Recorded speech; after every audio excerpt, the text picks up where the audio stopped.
பீரியட்ஸ்னா என்ன? என்னோட ஃப்ரெண்ட் ஒரு 2 இயர்ஸ்க்கு முன்னாடி இது நடக்குது. அவங்களுக்கு வந்து 3 மந்த்ஸ்க்கு ஒன்ஸ் 4 மந்த்ஸ்க்கு ஒன்ஸ் தான் பீரியட்ஸே ஆவாங்களாம். அவங்க வந்து என்ன கான்டாக்ட் பண்ணி இந்த மாதிரி 3-4 மந்த்ஸ்க்கு ஒன்ஸ் தான் ஆகிறேன், இல்லைன்னா 6 மந்த்ஸ்க்கு ஒன்ஸ் தான் ஆகிறேன், என்னால் பீரியட்ஸே கரெக்டாக ஆக மாட்டேங்கிறேன் அப்படின்னு சொன்னாங்க. நான் சின்ன சின்ன ஹெல்த் டிப்ஸ் மட்டும் சொல்லிட்டு மெடிசன் மட்டும் நான் அவங்களுக்கு கொடுத்துருந்தேன். ஒரு 6-7 வருஷமா இருந்த பிரச்சனைகள் வந்து ஒரு 2-3 மந்த்ஸ்லேயே அவங்களுக்கு மாறிடுச்சு. அவங்க திடீர்னு ஒரு நாள் கால் பண்ணி என்கிட்ட வந்துட்டு பயந்துட்டு சொல்றாங்க, போச்சு எனக்கு அடிக்கடி வர ஆரம்பிச்சிருச்சு அப்படின்னு சொல்லி எனக்கு சொன்னாங்க. ஏன்னா பயந்துட்டு என்னடா அடிக்கடி வர ஆரம்பிச்சிருக்கு. அவர் தான் சொல்றாங்க எனக்கு மாசம் வர ஆரம்பிச்சிருச்சு.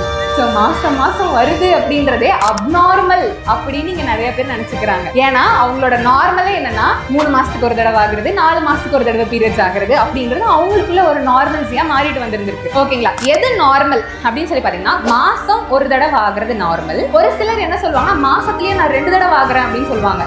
அது எப்படி ஆகுறாங்க அப்படின்னா மாசத்துல ஃபர்ஸ்ட் டே 1 ஆயிருப்பாங்க, இல்ல அதுக்கப்புறம் அடுத்து எப்ப ஆயிருப்பாங்க அதே மாசத்துல டே 29 இல்ல டே 30 அந்த மாதிரி ஆயிருப்பாங்க. ஸோ இதுவும் நார்மல் தான். ஸோ சரியான பீரியட் என்ன அப்படின்னு பாத்தீங்கன்னா 21ல இருந்து 35 நாள் வரை இருக்கலாம். அதுக்கு மேல போச்சுனாலோ இல்ல அதுக்கு கம்மியா வந்துச்சுனாலோ கண்டிப்பா நீங்க ஒரு டாக்டர் அணுகி உங்களுக்கு இதுதான் தொந்தரவா, வேற ஏதாவது உடல் ரீதியான ஹார்மோன் ரீதியான பிரச்சனைகள் ஏதாவது இருக்கா அப்படின்றத நீங்க கேட்டு கண்டிப்பா தெரிஞ்சுக்கணும்.